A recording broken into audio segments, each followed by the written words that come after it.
My name is Eileen Duroff. I live in Licking County, Ohio. Currently, Licking County has 60 miles of bike paths.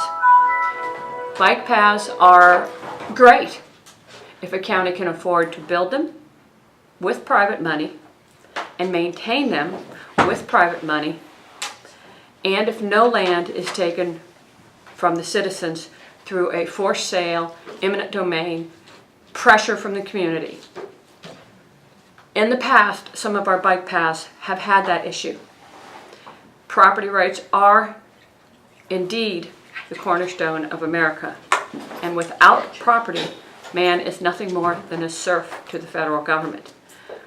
All of that said, today we're going to have several ladies explain what has happened to them in the past on those current bike paths that exist in Licking County.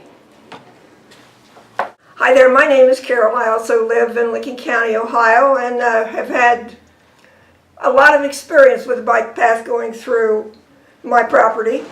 And I say my property because I pay taxes on that land where the bike path goes through. Now, let me preface this by an article that was in the Newark Advocate by our representative at the state, Jay Hottinger. This was on December 20th in 2007. He stated that private property has been the backbone of the American wealth system since the inception of our country. Our westward expansion was spurred in part by the lure of the free and the low-cost land. The large investments most families will ever make is the purchase of their home. To pay for that investment, most of us take out a mortgage on the property, and if the property loses value, that wealth evaporates at the same time. I feel that on my property, it has devalued my property because I can no longer use that. Maybe it's only 2 miles, or 3 miles, whatever it is. But we have probably about 1.5 miles of it. But farming is my livelihood. I have to take what the government says they'll give me for my land, for my crop. And now I have this entity come in without ever coming to my door. It would have been nice if they would have come to my door and said, look, this is what we have planned. We're willing to pay you like the railroad did to come on your property. And by law, they should have. Because it was no longer a railroad. All of those things should have been renegotiated again. To pay for the easement, to come on the property. That was never done. So we got together in the community and we hired a lawyer. Not cheap. Here we go again. Things aren't cheap. And we filed an injunction against them. Well, they said once the injunction was filed, we were told we could put up the fence to keep them from going on the property. Well, I considered Mr. Reese and his goons came with sledgehammers intact and tore them down. Now, may I interrupt Carol for just a second? TJ Evans is the foundation that was pushing these bike paths in Licking County, correct? And Mr. Reese is the one that heads up that foundation. Okay. And so they were the ones that were sending these people onto your property to do these things, is that correct? Yes. Okay, and this was which year? 2006 when this all started. And had you filed the lawsuit? We had filed the lawsuit when we first heard that this was what they were going to do. Now, the scenic railroad ran for a while. And but they didn't do that for about 4 years after they purchased. What the purchase agreement says that the foundation purchased everything the railroad had, which that meant the rails and the railroad ties, because we own the land. So they put the scenic railroad on, and in the top of that, and I don't think I have it with me, but in the top of that it said, not for public use. So here we were. We had the train running. The bridge wasn't stable. They had found that out. They should have found that out before, but the bridge wasn't stable. So then they decided to pull the rug out of Mark. I can't remember his last name, but he had, Christenberry? yeah, Kristen- he had made arrangements, but we had several donors that could say, well, we could fix the bridge, we could do this. Well, no, Mr. Reese had other plans and said no.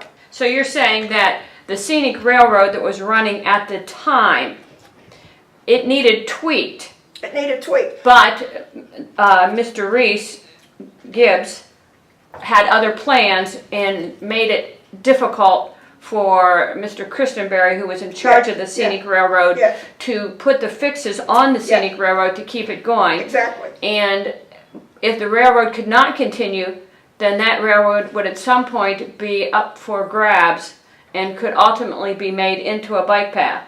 So one would maybe question the motives for discouraging the tweaking of the scenic railroad. Is that kind of what you're Now, saying? between the time that the purchase was made from B&O to the time that the scenic railroad started was 4 years. Okay. So to me, if it sits there 4 years, it should not be viable. Okay. So the scenic railroad started up after a gap of use. After a gap, Yes, and you might question whether that railroad had become abandoned during those 4 years even. from what I can understand, there was never an abandonment filed. Why that was, I have no idea. But my question has been whether it was abandoned or not, whether there was a paper saying it was abandoned. We had B&O come to our home and say they were going to abandon the railroad. But as an attorney in Washington that I talked to said, the railroad isn't always reliable to tell you that they're going to do something and they do it. So I just don't understand how they can take up the rails, Foundation Evans? take up the ties, and it not be abandoned. Because it's being used for another use. Now, it was never in rails to trails. Rails to trails, they run along the side of the railroad track. And if the railroad wants to expand, they can take it. So here we are in the middle of nowhere, and it goes from Heath to Route 40, and I said it was a path to nowhere. There's nothing in between. So I question, I think it was just, I can do this. I think it was to me, it was a bully with money. The T.J. Evans Foundation. T.J. Evans and Mr. Reese especially was a bully with money. And money talks in this county. You rub my back and I'll rub yours, and that's what's happened in this county. The agencies have gotten money from the foundation, and they pat him on the back, give him a plaque, take his picture, and he hands over money. And your lawsuit, during that lawsuit, you had quite a lot of contentiousness. Oh, yeah. Could you explain some of the things that occurred in the middle of this as you attempted to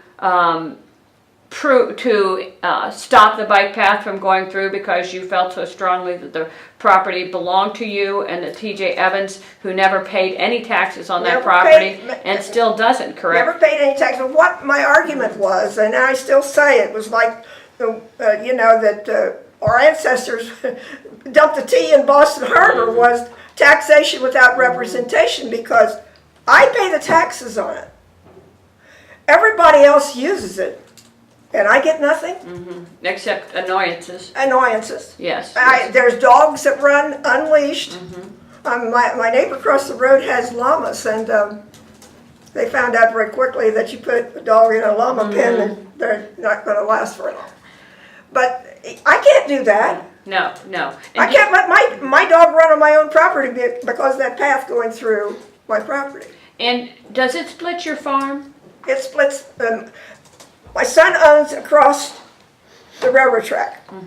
And he owns, his deed, and as well as mine, says that we own to the middle of the track. But, on both sides. Yeah, how do you get your machinery across that? Well, we had drives that's in, but we were going to level it out so we could farm it straight through both of us, Sure, I understand. Okay, okay. What were some of the things that you did to try to stop the bike path from opening up or being constructed, actually? Well, we tried talking to the what we thought was the right people. They said, well, he can do whatever he wants to do. And I said, well, how can this be? I own the land. And he did he put a sign, I called them his goons. So they came about 10:30 one night and put a bike path sign on my property, right next to my mailbox, which I mow all at.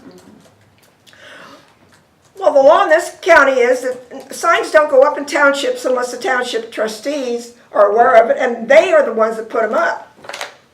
So we pulled it out of the ground, took it to the township trustees, and said, what do you want to do with this? And they were in favor of us, and I don't know what they did with the sign. But this is what we had put up with. They came in groups with sledgehammers and tore that fence down. And is it true that when the lawsuit was going along, you put obstructions, or your property owners out there put obstructions up To our land. and you tried to get the sheriff involved. And he said, this is a private matter between landowners. I said, whoa, wait a minute. I said, Evans Foundation doesn't own the land. I own the land. And you're telling me that you're not going to do anything? There's an injunction against them filed in the courthouse of Licking County, and you're not going to do anything. Well, no, that's just out of my realm. I said, okay, what if I go across the road and tear out my neighbor's fence because I didn't like it? Well, I'd have to arrest you. I said, well, duh. Yeah. Now, I called him a few names, I'm sorry. and after that, did you go to the courthouse and check into the contributions that were made to the sheriff? I went to the election board because I knew those were, that's for everybody to see. And out of my own pocket, I paid the $100 to get. Wow. And some of the commissioners and the sheriff were handsomely rewarded by Mr. Reese. It didn't have the foundation's name on it, but Mr. Reese and his wife. So this is what we're up against. We're up against them that has, and them that hasn't, and those who want to take it away from them. That's just exactly what it is. All right, Carol, when you mentioned that the sheriff had some donations from Gib Reese.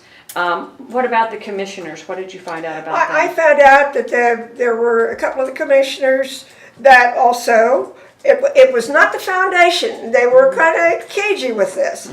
It was Mr. Reese himself and his wife. So they were careful not to say the foundation.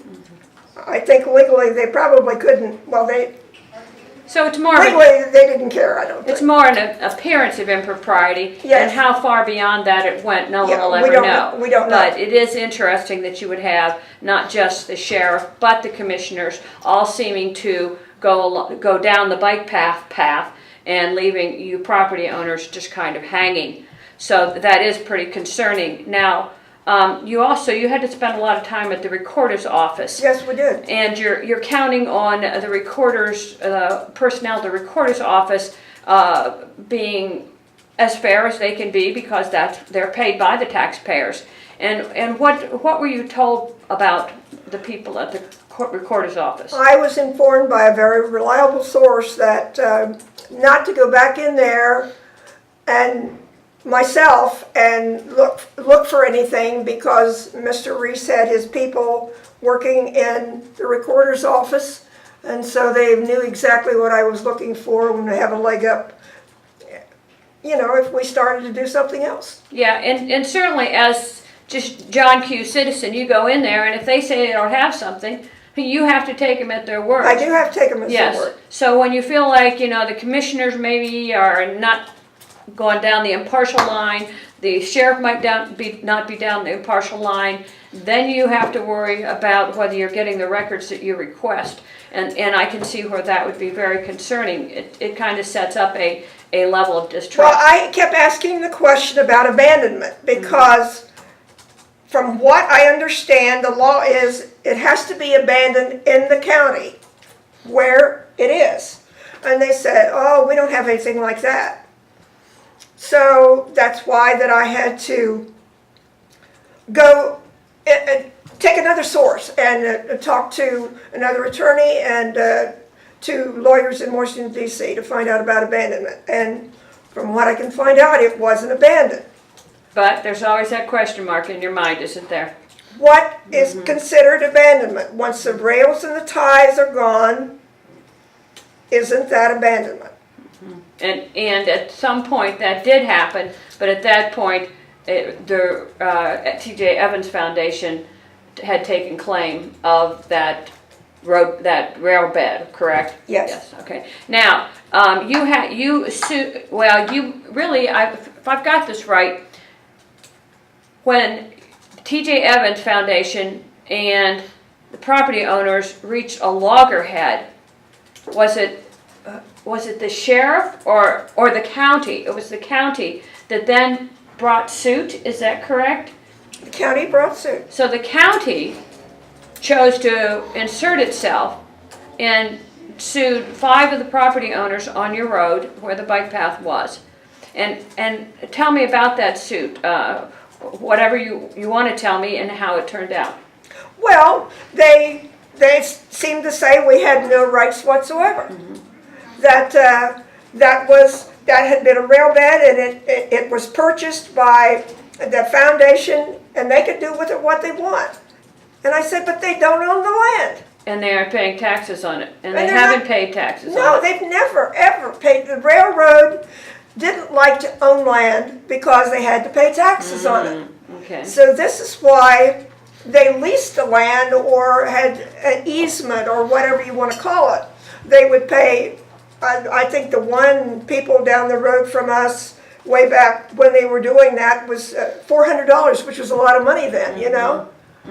And so it's no longer a railroad. So now they're going to put something else on the land. Shouldn't they renegotiate those easements? I would think, and at the very least pay the taxes on that land, which adds up by the time you talk about many, many miles of bike path and whatever ground on either side of the bike path might be part of that. So ultimately you lost that lawsuit, and was it Judge Marceline who was in charge of that? Marceline. Was there any piece of having him as the judge in that case that was concerning to you? It was very concerning to me because when he finished up law school, he worked for the first year out of law school for Reese's law office. And then when he ran for judge, Mr. Reese wrote quite a letter to the advocate. Well, it was on the front page. It wasn't a letter to the advocate. It was on the front page about how this is a man of distinction and that we should be happy to have him as our judge. Well, I wrote to the Bar Association of the state of Ohio, tried to get him recused from the case because I thought it was a conflict of interest. But the Bar Association said they could find nothing against him up to that point, so they didn't feel that they should recuse him. Okay, but ultimately, since he did try the case, again, as a property owner, knowing that, I would assume, please correct me if I'm wrong, that you were pretty uncomfortable with the outcome of that case. Absolutely. So then you decided to go ahead and challenge that and move it up to the next court? Move it up to the next level. And that was? And that was the Supreme Court, and to me, I think they didn't want to be bothered. It's just my opinion. They had other fish to fry and didn't want to be bothered with it. Okay, so you really only had one legal case that went against you, and then you were just shut down on the state level. Yeah. All right, so, well, and to this day, and I would say every time you pay your taxes, you get reminded that you're paying taxes on somebody else's land. Yes.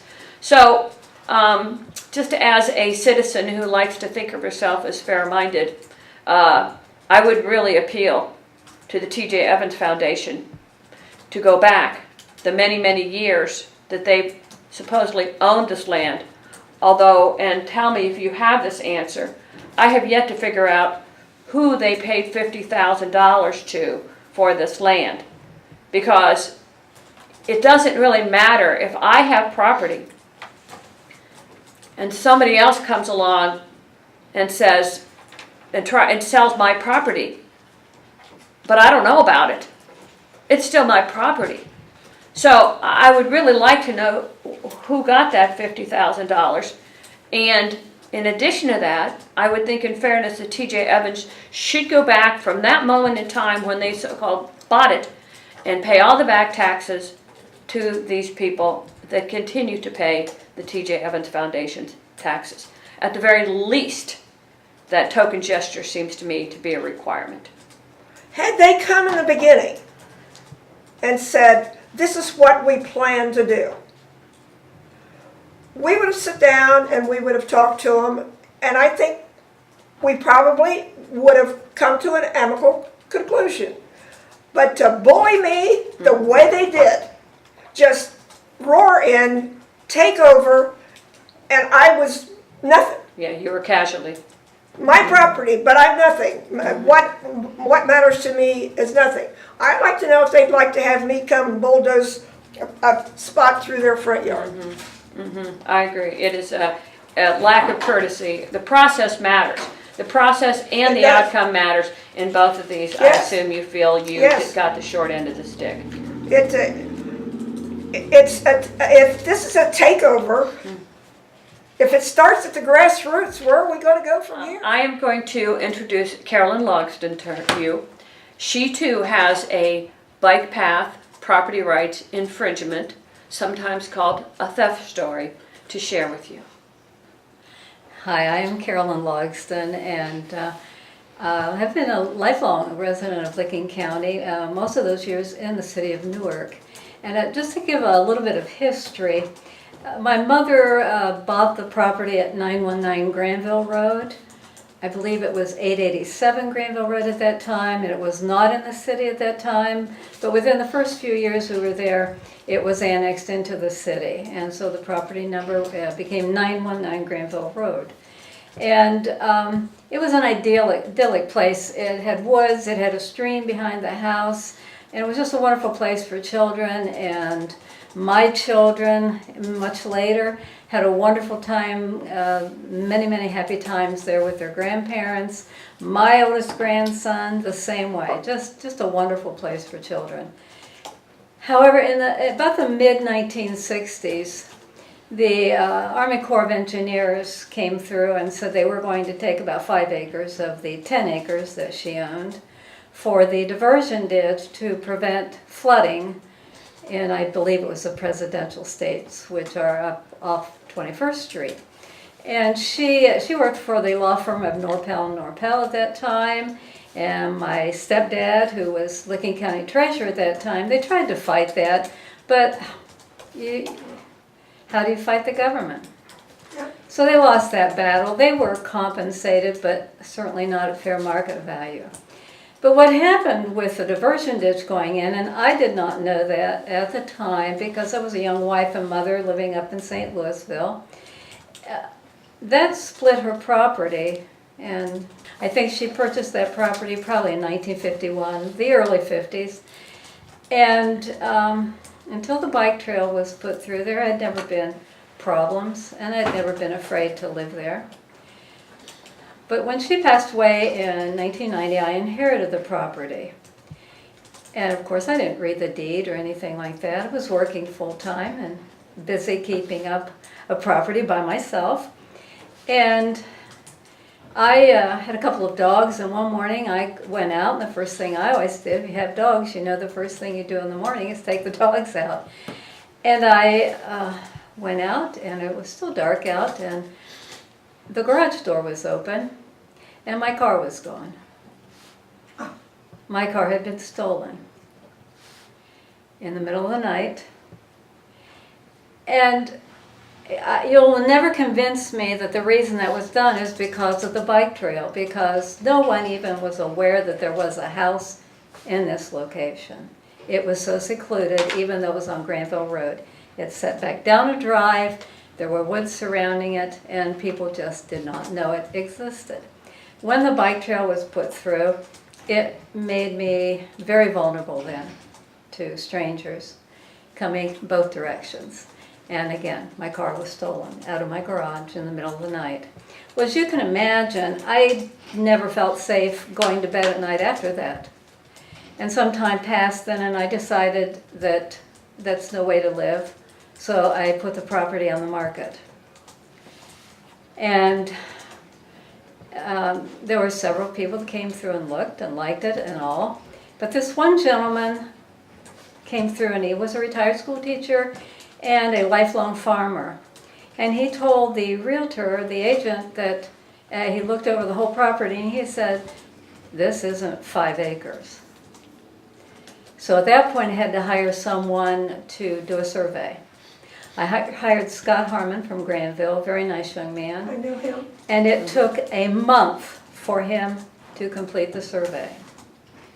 I think the last survey had been in the 1800s sometime. So it really, he had to talk with John Watkins, I think, who was a retired county engineer, different people that had since retired. But he did a very thorough job, and his findings were astonishing. And what he found was that there were 2 buildable acres on the other side of the diversion ditch, and that's what made the complement of the 5 acres. Timing is everything, isn't it? I found that out one day. The next day, this couple came that were very interested in the property, and they were prepared to make an offer. But imagine what we had to hit them with. Guess what?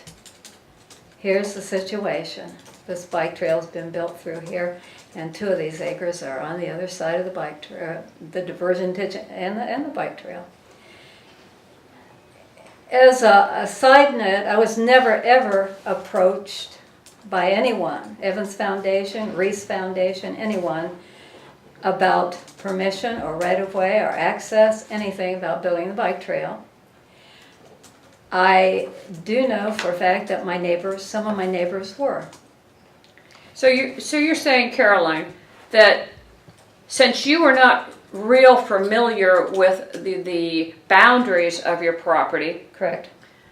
that when this bike path was put in, you assumed that it was being put on the edge of your property. No, on probably state property, because Okay. there is a good expanse of state property, kind of from that Route 16. It would be south, no, north of Route 16, the Okay. bypass. But you thought the bike path was on the state property, not your property. Correct. So you would at this point, as soon as you found that out, you would go, well, surely T.J. Evans Foundation, they would know. Surely Well, they would know whether certainly. they're going through someone's private Certainly. property, or at the very least, they should know. They should have done their Yes. due diligence, Yes. and they should know. Because they work with surveyors. Yes, you would hope, but apparently they either did not or they did not care, because there's the bike path splitting your property. Would that be accurate? That's very accurate, and I would say that they did not care simply because of the fact that they approached the Baptist church. My neighbor at that time, Kurt Harden, whose dad was a prominent architect in Newark for many years. There's a nice stone house on Granville Road. This beautiful stone retaining wall all of a sudden comes up. I know that was part of their deal. So yes, I would say it was, no, my belief is, yeah. I think as I explained a little earlier when we were off camera, is that in Ohio, at least at that time, there was a statute of limitations for adverse possession of property of 21 years.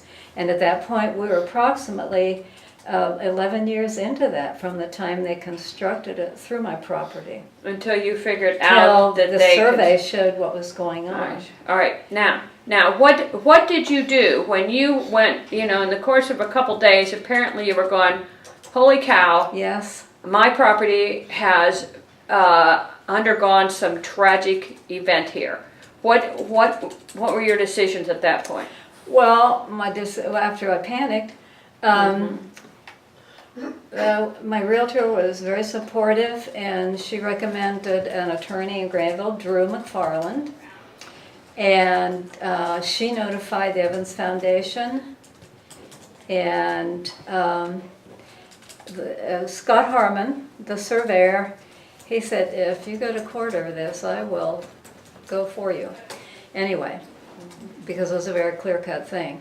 At that point then, we arranged a meeting, and the day after the Evans Foundation was notified, Sarah Wallace came to visit me after I got home from work in her red suit.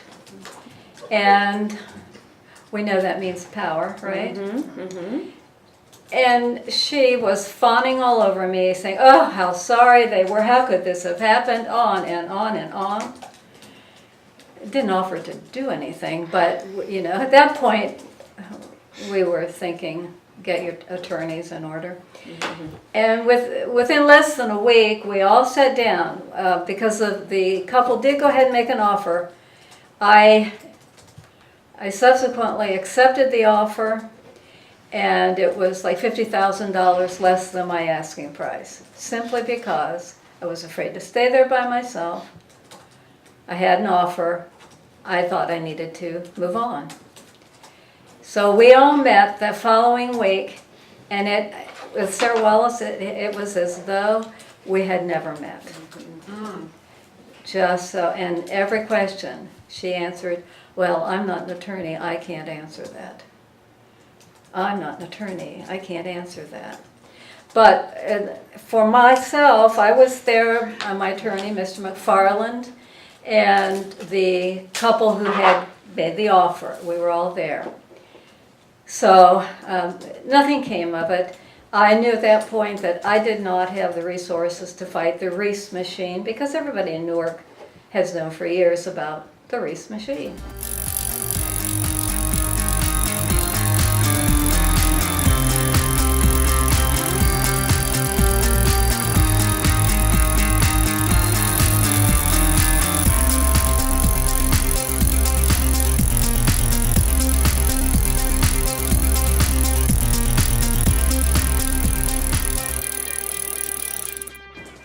And I think Carol has been very good at explaining how far the tentacles reach. So I did sell the property. The couple, they were willing to assume that liability. I believe the wife would have fought it, but the husband didn't. He gave the land to the Evans Foundation. So, And I was never compensated. I think Nancy read an article or something in the $1,500 in attorney fees. oh, well, But nothing, yeah. nothing for I the can property share you that itself. article, but let's not go into that right now. Right. Let me ask you this. So while you don't own this land anymore, and I guess based on Carol's story, I wonder about the bike path and these new people that now own what used to be your home. Do they have liability on that bike path, do you believe? They have since moved. But no, because I believe they probably deeded that portion over to the foundation, or the city. So in this case, likely the city of Newark. okay, so in this case, you believe the bike owner being so keyed into that, the new owner being so keyed in on that bike path, that they probably made sure that they did not have liability. However, other people who have bike paths running along their properties, do we know that they are all safe from that liability? No, they aren't safe from any liability as long as they retain ownership of the property. No, they would never be safe. So so on one hand, I'm confused, and maybe we all are confused here. On one hand, T.J. Evans, at least we know for the bike path that extends from 40 over to where, Carol, again? Goes in the heat. Into Heath. that bike path, the citizens along that, even though they don't have any rights of control of that bike path, pay the property rights, pay the property taxes on that bike path. So in essence, on one hand, T.J. Evans says you don't own it. On the other hand, T.J. Evans is saying you do own it enough to pay the property taxes. So anyone in that situation would have to be very concerned if someone got hurt on that stretch of their bike path, because as wise people know, when someone is suing, they sue anybody and everybody who has any claim to whatever caused them to be harmed. That would be my opinion, certainly. Certainly. Well, that is very concerning. That's very concerning. And also, I would back up again a little bit. At the time that I lived there, I did extensive remodeling to my home, but I couldn't add on because it was in a floodplain. And in a floodplain, it was my understanding that you can't build any permanent structures. And a bike trail, to me, looks like a permanent structure since it's paved. So I'm wondering how that changed. Yeah, you're wondering. Or who caused it to change. Yeah. Well, assuming it's a permanent structure, but that's an excellent question to ask too. I mean, if there's anything that you learn once you spend time really looking at the bike path construction, maintenance, etc. critically, you learn there's absolutely nothing simple about a bike path. This is not simply about good family exercise. This is much deeper, much more complex, and I can only hope that anyone watching this video would choose to pursue those questions and many more. Major safety issues at the time, again, going back to 2004, there were all of 2 city bicycle policemen to patrol all the miles of the bike trail in the county. Which is somewhere... 2. Doesn't that make you feel safe? Yeah, and that's somewhere in 30 to 40 miles of bike paths. You know, that's a lot of biking for those guys, and a long time to get back to wherever the hot spot is on that day, if they even know it exists. And there was also a beautiful stone bridge that had been built on my property, so that's certainly a permanent structure. And there was a beautiful immovable concrete picnic table and trash cans and that sort of thing. So, yes. On private property, those were built. Oh, yes. The picnic area. Yes, yes, definitely. Okay, Definitely. well, word of caution to anyone who has a bike path that is going to be constructed along your property. Please spend some time thinking about what it might mean to your security at home, to your property rights, to the value of your property, and then understand that those bike paths are primarily built with grants that contribute to the federal deficit, or at least have an impact on the state. If it's coming from ODOT, it has an impact on the state budget, which ironically, many of the funds that should be going to the local governments have been taken by Governor Kasich to help balance the state budget, so the local governments have even less money to build your roads and bridges, which are in very bad shape here in Licking County. So, you know, and even more money is being diverted from the road and bridge fund to go to these bike paths. So just recently in Pataskala, York Road had a major collapse. Oh, yeah. And only for the grace of God, no one got hurt in that. So really, your taxes will go up in order to maintain these bike paths, because that is how they're maintained, through taxes. Other than this year, the county commissioners have given $50,000 to the bike path maintenance, but then that's your tax dollars too. So there's nothing free about this. This money in DC that's coming in grant, that is your money. The money coming from the commissioners, that is your money. The money coming from the Parks and Recs levy that passed, that is your money. And if there's 60,000 bike paths currently, and they want to add 100 miles more, that will be your money that is going to be maintaining them. So please, please, I mean, I think biking is great, but I don't think we can afford all that this involves. And remember, if our taxes go high enough, you won't be able to afford your property tax, and then you will not be living out in the country and enjoying all the pleasures of it if these bike paths drive you off of it. Just some thoughts. I would like a last thought too, is if you make the mistake of thinking that this could never happen to you, think again.